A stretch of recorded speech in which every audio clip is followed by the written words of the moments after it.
to do something for the Jews, for Palestine. At that time it wasn't called Israel. And so he wanted the American Jews to get rowboats or any ship at all, so that he said, if you have a boat, you can always bring in the people who are trying to escape from Europe into Israel, into Palestine, even though England had written the white paper and didn't allow the Jews to escape from Europe. He worked all the time with the Irgun, which was a radical group who were followers of Jabotinsky, Vladimir Jabotinsky, and he felt we have to fight. We can't just sit back and let them kill us. And this was way before everything that happened in Europe.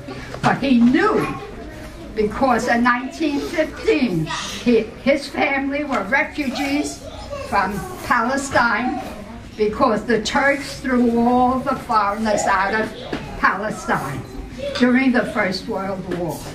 And he knew what it meant to escape from a country where in Palestine that time the ships could not come to the harbor.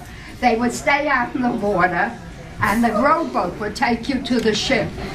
And so what happened was the Arab rowers would stop in the middle of the water and say, give us your money, give us everything, otherwise we'll drown you, before they brought the Jews, the refugees, to the shore, to the ship. And they only had their clothes and nothing else. So he never forgot that. Also the fact that he had rheumatic fever as a child, endocarditis, was left with a weak heart, and always suffered all his life. He always felt, as a physician, it's not just medicine. You have to know the family. You have to know the circumstances of the patient. And he spent a great deal of time. Never made too much money, especially during the Depression. People just didn't have money to pay. It was a very, very hard life. And he died at a very young age, 59. But he never expected to even reach that age. And my fear was when I had my 2 children that I never knew when he was going to die. And so I always lived with that thought. And he died. He got a tremendous stroke. Probably the emboli that was traveling through his body all the time finally landed in the brain. And that brain, who knew so much and had a fantastic memory, music. He used to go and play in amateur organizations.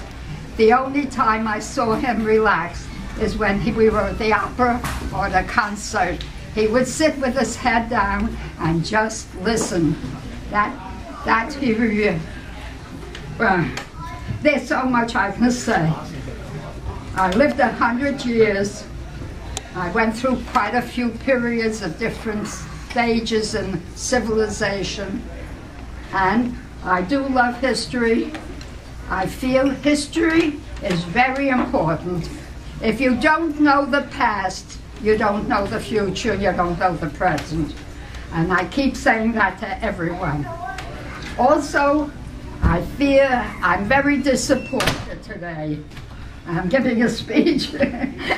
But I saw so many things happen, and I always thought when I was in high school that we'd never, never have another war, because no one wins.